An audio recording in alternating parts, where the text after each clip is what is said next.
Oh, may order na naman ako. May order na naman ako. Bilisan mo, marami pa akong deliver. Ba't ang laki niyan? Sino bang umorder? Wrong size.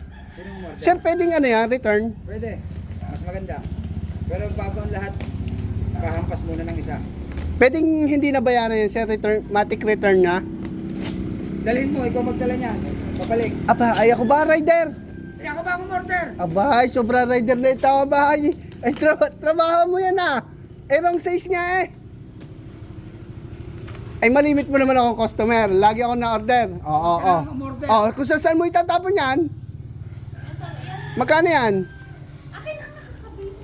Magkano yan? Saan na naman magtatapon? Magkano yan? May pupuntahan? Magkano yan? 455. Mahal ah. Gusto mo ng mura?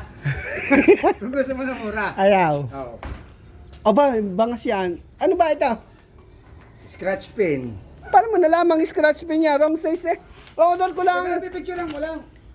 Ang order ko yan, oh. Maliit lang. Ano nakita ko sa office? Oh, ano. Ako yun, yung nagbibigyo sa'yo, meron naman. Ano? Scratch pin, dami pong manok. Kilala na ako doon. Oo! Ba't ako nakilala na doon? Sabi mo, wala naman manok yung pabo meron. Itik.